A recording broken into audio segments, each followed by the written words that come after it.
सामाजिक, सांस्कृतिक, धार्मिक और दार्शनिक रूप में पूरे विश्व में इसका महत्व है। इस बृहद ग्रंथ से हम राम की कथा संक्षेप में आपके सामने रख रहे हैं। महाकाव्य ऋषि वाल्मीकि द्वारा रचित रामायण साहित्य, संस्कृति और धर्म की प्रेरणा स्रोत है। केवल भारत में ही नहीं बल्कि प्रशांत महासागर तक के टापुओं और देशों में भी प्रचलित है। राम कथा केवल एक भाग है इस महाकाव्य का।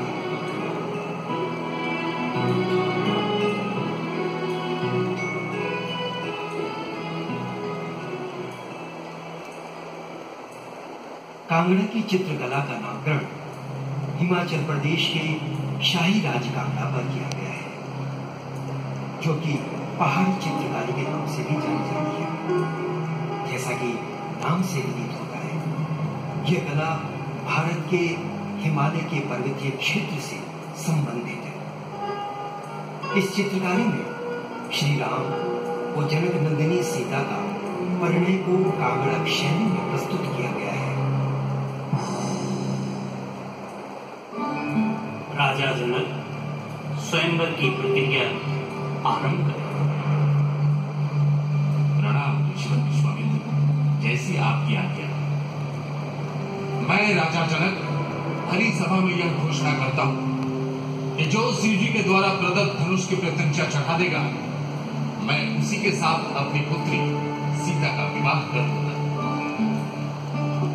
इस घोषणा के पश्चात स्वयंवर में उपस्थित सभी राजाओं ने एक एक करके धनुष पर प्रत्यंचा चढ़ाने का प्रयास किया, किंतु सभी असफल थे। दशरथ नंदन राम, आप धनुष उठाएं। प्रणाम ऋषि विश्वामित्र, मैं आपकी आज्ञा से धनुष पर प्रत्यंचा चढ़ाने जा रहा हूं। गुरु के आदेश से श्री राम उठे और गुरु के आदेशानुसार बहुत ही आसानी से धनुष को उठाया और उस पर प्रत्यंचा चढ़ा। राम जी की जय हो, राम जी की जय हो। पुत्री सीता, तुम अयोध्यापति दशरथ पुत्र राम को वरमाला प्रदान करो।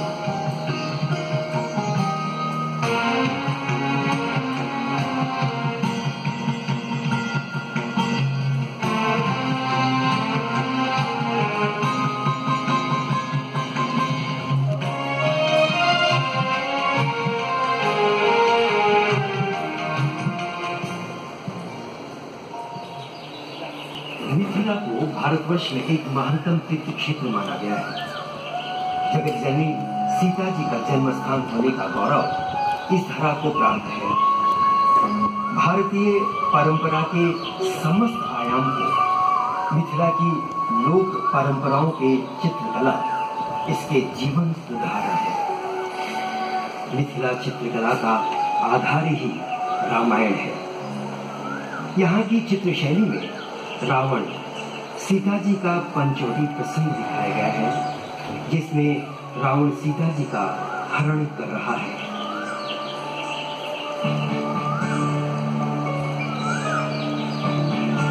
लक्ष्मण, लक्ष्मण, लक्ष्मण, तुम्हारे भ्राता एक स्वर्ण मृग के पीछे गए हैं। लगता है उन पर कोई विपत्ति आ पड़ी है। तुम शीघ्र ही जाओ। परंतु माता सीता, इस अरण्य में मैं आपको अकेला छोड़कर कैसे जा सकता हूँ? हे लक्ष्मण, हे लक्ष्मण, हे लक्ष्मण, सुनो, तुम्हारे भ्राता की विपत्ति की स्वर फिर से सुनाई दे रही है। देर मत करो। ठीक है माता, मैं आपकी आज्ञा का पालन करूंगा, किंतु द्वार के बाहर एक रेखा खींच देता हूँ। आपसे अनुरोध है कि इस लक्ष्मण रेखा का किसी भी कारण से उल्लंघन मत करें। भिक्षाम देहि, भिक्षाम देहि। सन्यासी को भिक्षा दीजिए मां। मुझे क्षमा करें, मैं इस रेखा के बाहर नहीं जा सकती। माता, मैं तपस्वी ब्राह्मण हूँ, गृह में प्रवेश नहीं कर सकता। बाहर आकर भिक्षा दे। नहीं तो आप पाप की भागी होंगे। श्री लक्ष्मण के आदेश को भूलकर सीता जी ने रेखा का उल्लंघन करके भिक्षा देने का प्रयास किया। ये क्या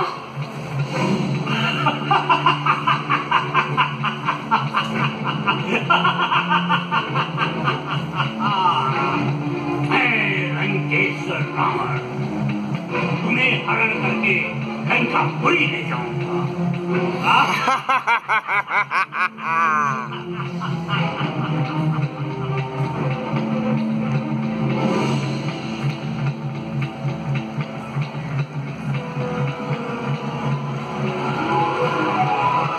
राजस्थानी रामायण शैली के जिन चित्रों की रचना हुई उनका मूल आधार वाल्मीकि रामायण रहा है। प्रस्तुत दृश्यबंध में मेवाड़ शैली में अशोक वाटिका में सीता जी के सम्मुख रावण वार्तालाप कर रहा है। उसके चारों ओर दासियां और रावण की स्त्री रानी मंदोदरी दिखाई देती है।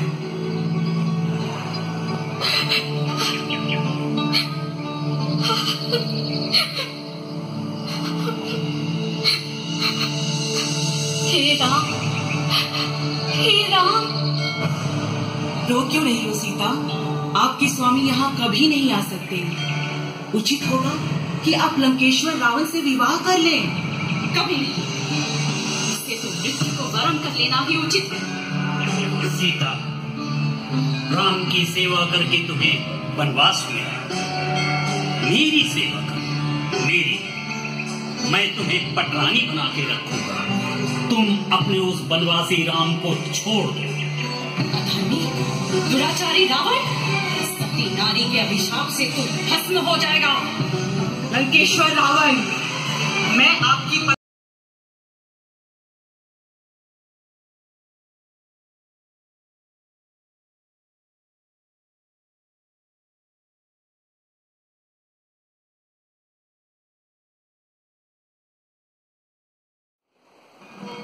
युद्ध में विजय श्री पाने के लिए ब्रह्मा ने राम को गूढ़ रहस्य सुनाया।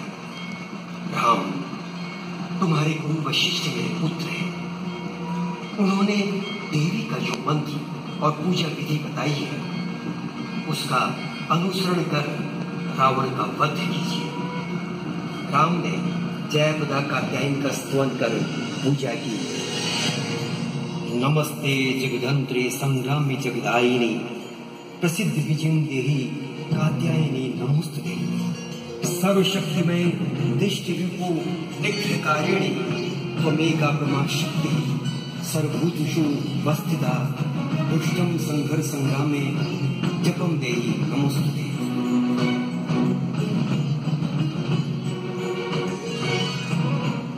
हे जगत जननी महामाया, मैं आपको 108 नील कमल देकर आपसे एक शक्ति मांगता हूँ जिससे मैं रावण को युद्ध में पराजित कर सीता का उद्धार कर सकूं। एक कमल मैं छुपा देती हूँ। ये क्या? 108 कमलों में से एक कम है तो क्या मेरी पूजा विफल हो जाएगी? नहीं नहीं, ये मैं होने नहीं दूंगा। मैं अपनी एक आंख निकालकर देवी के चरणों में स्वयं अर्पित करूंगा। रुको रामचंद्र, अपनी आंख से बाण हटाओ। मैंने ही एक कमल छुपा के रखा था। तुम्हारी भक्ति की कोई तुलना नहीं है। मेरे आशीर्वाद से तुम्हें विजय प्राप्त होगी। प्रणाम माता, आपका आशीर्वाद शिरोधार्य हो।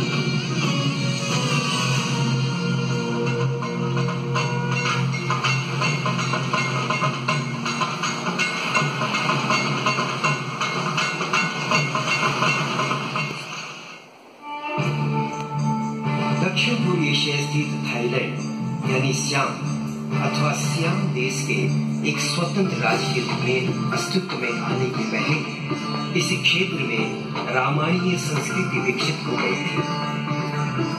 थाई रामायण को रामाख्यान के अर्थ से रामकीय कहा जाता है। थाईलैंड में राम कथा पर आधारित अनेक कृतियां हैं। थाईलैंड में या तो मुखौटे पहनकर रामलीला की जाती है या छाया नृत्य के रूप में मुखौटे पहनकर किए जाने वाले नाट्य को श्यामी भाषा में टोपिंग कहा जाता है। इस दृश्य में राम एवं रावण का युद्ध दिखाया गया है। रावण, तुम महा अपराधी हो, अत्याचारी हो। तुमने जानकी का अपहरण किया है और अब तुम्हारी मृत्यु निश्चित है।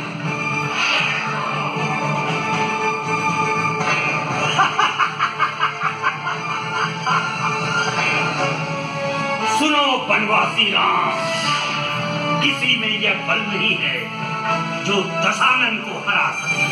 अच्छा, तो ये ले दुष्ट पापी, ये मृत्यु बाण ले।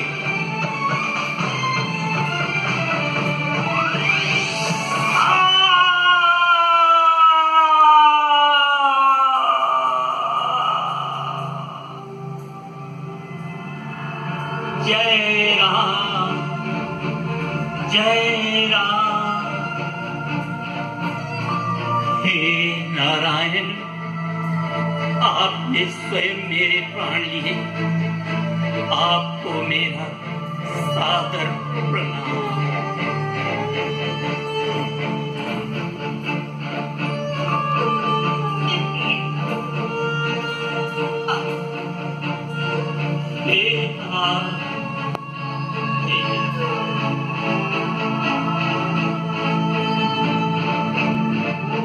दक्षिण पूर्व एशिया में एक महत्वपूर्ण ग्रंथ है। यह सिर्फ एक ग्रंथ ही नहीं, बल्कि कला, संस्कृति और दार्शनिक का एक खजाना है। इस चित्रकारी में लंकापति रावण को युद्ध में पराजित कर सीता मैया के उद्धार के बाद श्री राम की अयोध्या वापसी प्रस्तुत की गई है कंबोडियन शैली में। स्वामी, अयोध्या के लिए मेरा मन विचलित हो रहा है। मेरा भी प्रिय सीता। स्वामी, क्या हम अब अयोध्या की ओर प्रस्थान करें? हाँ प्रिय सीता, युद्ध समाप्त हुआ है। इस युद्ध में बुराई पर अच्छाई की जीत हुई, अन्याय पर न्याय का विजय हुआ है, अंधकार को दूर कर प्रकाश का उदय हुआ है। अब हम निश्चिंत होकर अयोध्या की ओर प्रस्थान कर सकते हैं। सीधे पुष्पक विमान प्रस्तुत किया जाए।